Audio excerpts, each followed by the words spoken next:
It's another edition of Musical Shenanigans. Here it is, show number 8, Vaudeville on Radio, brought to you in part by Sean. We're back in the Thunderdome, pitting albums against one another and posing as public defenders. Stick around as I completely screw up round 2. And now, Cory, Dave, Scott, and your mom. Hello, everyone. This is Cory. And this is Dave. And this is Scott. Praise Satan. Praise Satan. Here we are, show number 8. The second time around with the showdowns. Welcome back to Thunderdome. It's a hoedown. Oh, Cory, I thought we were beyond Thunderdome. Oh. Not when Tina Turner's involved, dude. Come on. No. Dave, we don't need another hero. You got to stop that nonsense.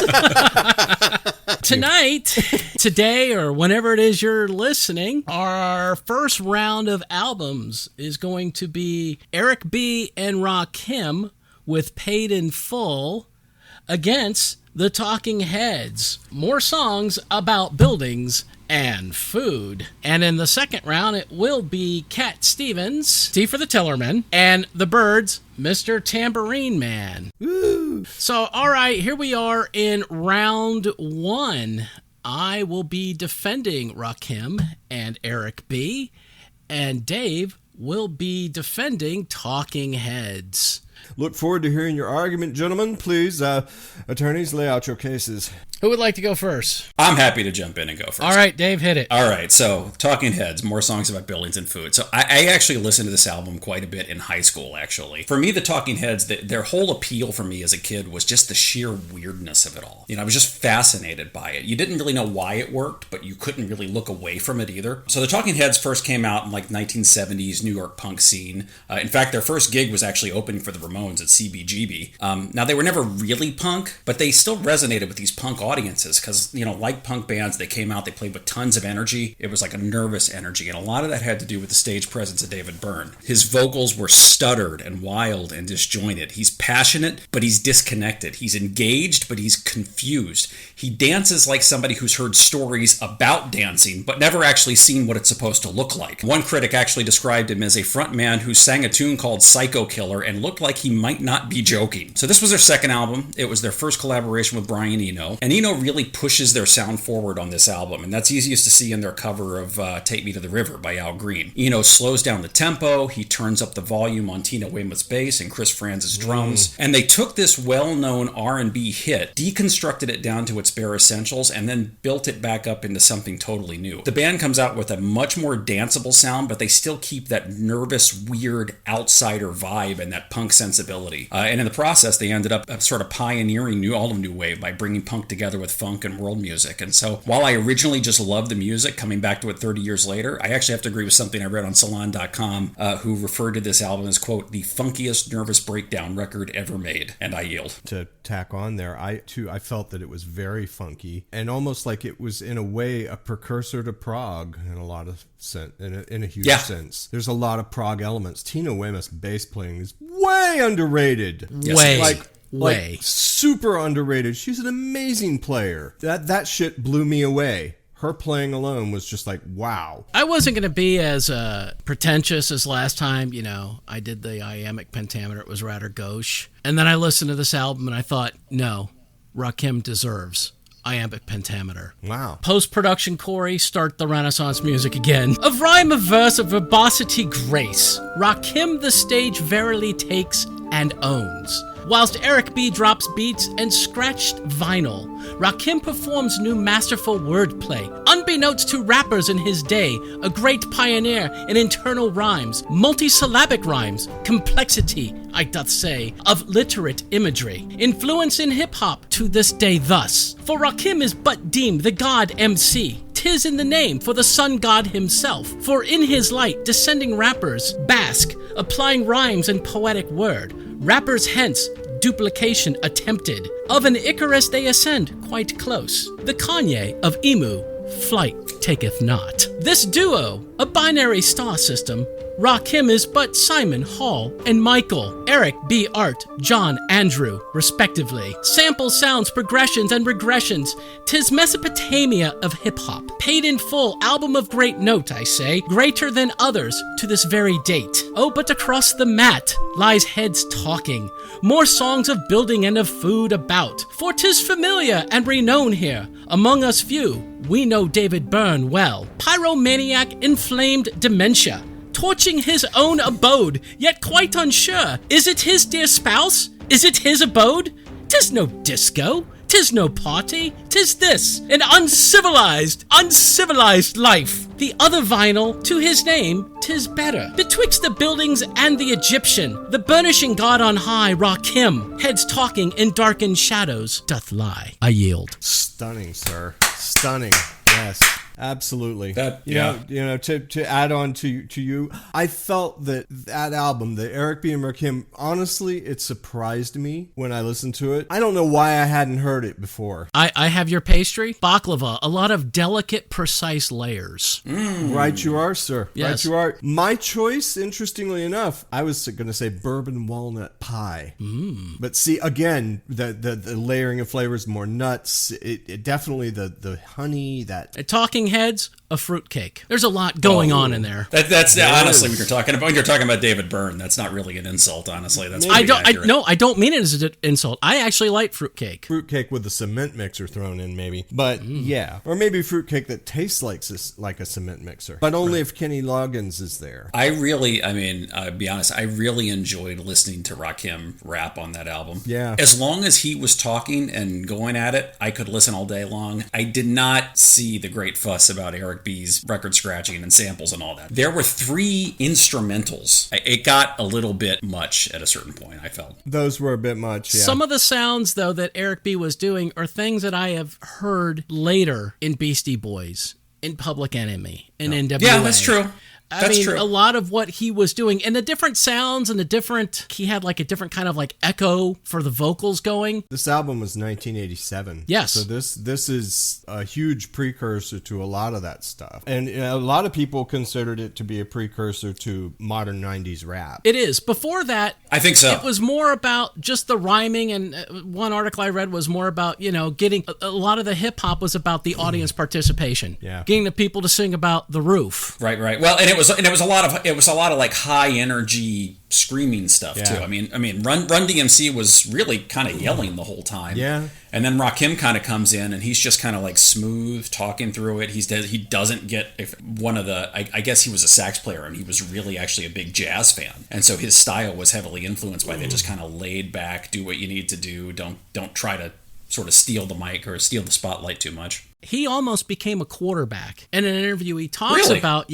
how he was going to go off to college and be a quarterback. He says, taking command of the word was like taking command of the field. That's good. I get that. Brilliant with words. Yeah. So I had not heard a lot of this stuff prior to doing this podcast. But when I first heard Eminem, one of the things that impressed me and jumped out at me was he wasn't just doing this thing where he's doing rhyming couplets and like maybe the last 2 syllables of each line rhyme with the last 2 syllables of the next line. He's doing this complex stuff where he's lining up damn near every syllable in the sentence to every syllable of the following line. It wasn't until listening to this that I heard, Rakim doing largely the same thing and really kind of inventing that style. I didn't realize that's where it started. Yeah, he was very much the innovator of that time. And it's interesting to me that this album doesn't get as much. You don't hear as much about it. No. It's like, oh yeah, you hear. I had never heard of it. You hear a lot about, the Beasties' first album. You hear a lot about Run DMC's first album. Kool Mo D. I mean, we didn't have Boogie Down Productions either, and that was great. Right. And credit to Rakim for twice he references champagne and he pronounces Moet correctly. Because it is in fact Moet and not Moe, despite what you may have heard. So we'll take a commercial here while you deliberate in chambers. Oh, so our new sponsor this week is Slick Sean's Septic Sucking Clinic. If you act now, You'll get a 10% off discount if you mention our podcast. And at Slick Sean Septic Sucking Clinic, he will teach you the ins and outs of septic sucking and self-septic sucking. Never again wonder what hose goes where. Not sure where to start? Slick Sean will get you started on the right end of the pipe. No more messy dribbles. Not sure how to maintain it? Slick Sean will sell you all the chemicals you need to run a one slick septic system. And of course, if your pipes are clogged, Slick Sean will use his amazing machines to slurp out your septic lines until they are free of any blockages. He makes sure they swallow it all. Do yourself a favor and call Slick Sean Septic Sucking Clinic today. Bonded, slick, sick, and slightly sketchy, but always stretchy. Slick Sean's for all your sewage needs. We have made our verdict! I know you can't see this. I have a pink Baphomet talking to me, and she is going to deliver the verdict. So yes, I found that I'm actually going to say Eric B. and Rakim. You know, as much as I like the Heads, I feel there were better albums. You know what? I can't argue with that point. There are better albums. And honestly, Eric B. and Rakim, that was just that had more oomph. It had more punch. That one wins. That makes me 2-0. Yeah, disappointed but not upset. Yes. All right. So one thing we didn't cover last week, Paid in Full ranked number 61, and the Talking Heads ranked at number 364. So yeah, we kind of aligned on this one. Yeah, that was kind of all the more reason, though, I was hoping for the upset, because it was such a big spread. Because we didn't mention it last week. We actually had an upset last week, technically, in that the Clash overtook Frank Ocean and Rolling Stone had them higher. Now, the reason I say technically is because the Clash was 81 and Frank Ocean was 79. So there wasn't that, frankly, that's kind of a toss-up between the two. So it wasn't that big of an upset. I was hoping for a bigger one this time, but damn it, I couldn't get it done. And on to round 2, Cat Stevens and the Byrds. Scott, I will allow you to go first this time. Baby, it's a wild world. Yeah. Okay, well, Cat Stevens. Honestly, I felt like I'd smoked a giant bowl of meth, and it was shitty meth, and it was mixed with DMT, and the resulting hallucinations were both profound and beautiful. His songwriting is at once haunting, yet punctual, in the sense that he brings it all. It feels timely even now, and that's an older album. We're talking about Tea for the Tillerman, of course. I saw him as, in a sense, he was a precursor to a lot of early 2000 era songwriters or late 90s, like Tori Amos, Kate Bush, that, you know, and Kate Bush was older, but still, I think Stevens was, and still is, he's a great artist. He's an amazing writer. Almost every song on that album is just, there's a little piece of perfection in there, from gospel / kind of an Americana sound that he gets on some of those songs. I think he was Americana before it was even a term. Some call him pop, but I kind of see him, I see the beginnings of a more story-focused writer on that album. Honestly, as far as like a baked good, God, what did I have for him? Oh yeah, it was more like Blueberry Pie. And I realize that's very kind of pedestrian sounding, but a truly good blueberry pie. I love a good blueberry pie. Yeah, that's what I'm saying. Everybody loves a fucking good blueberry pie, and he's a really fucking good blueberry pie. I yield. Perfect. All right, Dave. Cory? Proceed. What am I proceeding with? Because actually I had you down as making the argument for the other album. No, you were making the argument. That's what That's what I thought. I thought Cory was doing the Byrds. Oh, you thought I was doing the Byrds? Well, we did. So the first time we did. Oh, okay. You're right. I judged, then Cory, then Scott, then back through the cycle. Right. So okay. It was. Well, I guess this is going to be a little freeform. Just let it flow like Rakim. All right, I'll tell you what. Since this is definitely okay, we had a little breakdown in communication. We'll both throw our thoughts into the mix. I do have some notes on this album. So this album, I have to say, I was thoroughly impressed with Roger McGuinn's time travel ability in this album to go forward and bring back some Tom Petty songs. You're not wrong, right? I mean, so this is a group of guys who sort of took folk music of the 60s, which had just up to that point had been largely just like slow acoustic protest songs, and they started trying to bridge this gap between folk and rock and roll and what the Beatles were doing, and it really kind of is the birth of Tom Petty and the Heartbreakers, as well as like a lot of other artists that came along. REM kind of co-opted that sound. Wilco kind of co-opted that sound. I will tell you, I'm not a huge fan of the Byrds specifically, but it was highly influential in that regard. We do not have Tom Petty without the Byrds. Right. And Dylan, which is interesting because you have Mr. Tambourine Man, which is a Bob Dylan song, which the Byrds did, which probably then influenced Tom Petty. And then that all wraps up when they get back together for the Traveling Wilburys. Dude, there were four Dylan covers on that album. Yes. Yes. Half the album was covers, and 2 of the tracks they didn't even play their own instruments on. Was this another one that was done by the Wrecking Crew? Exactly. Other than Roger McGuinn and his definitive, guitar sound, which did get a little repetitive. Oh, I agree, totally agree. But yeah, back to the Wrecking Crew. So when they first got their recording contract, the producer did not think they were musically ready to be in the studio and record, so that's why they brought in the Wrecking Crew. And after they got the first 2 tracks down, then they said, look, we really want to do this ourselves. It led to this myth that they didn't play any instruments on the whole album, but it was actually just those first 2 tracks. There is an album that came out in 91 called Back from Rio. I really like this album. And then the one interesting thing I found about his solo album was at the end of this Byrds album, there's a song We'll Meet Again, made popular by Vera Lynn in the 30s. Correct. At the end at the end of his album, he has a song If We Never Meet Again. A little bookend there. Yeah, a little bookend. Let me tell you my thought on what I thought. See, I call them the jangles, because that sound of the guitar, that jangle sound, every track I went to, I'd go to the first track, jangle, jangle, jangle, second track, jangle, jangle, jangle, third track, jangle, jangle, jangle. Yeah, that's the 12 string. Guys, it sounds like Pamela Anderson and Bob Dylan took a shit on David Crosby's face and just never let up. What the fuck? It just didn't make sense. How do you know what that sounds like? Yeah, but as long as maybe you throw in at the same time he's creating a sperm sample for Melissa Etheridge. He was the only good thing he ever did with his life. But curdled key lime pie was my That's made by Pam Anderson, of course, and probably she's Kid not really Rock. known for her baking skills. No, she's not. She's not really known for much these days, and she slept with Kid Rock, so I don't keep abreast of her anymore. Who would? She's no longer a double D now. She's just a Hep C. All right, so Dave, you kind of get to deliberate on your own comments as well. Take a moment, think about that, and we'll... Oh, that's right. I'm supposed to be ruling on these. Usually the cat wins in this kind of duel, I always hated fucking Tweety Bird.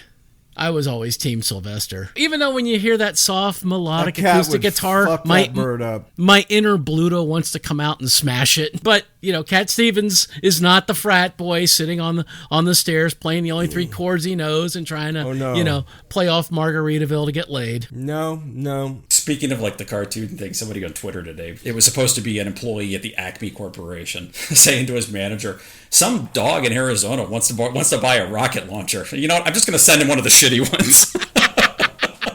All right, so we'll take a break here, and we'll come back with the verdict. All right, so as Scott mentioned earlier, our sponsor this week is Sean's Super Septic Clinic, and they're fantastic.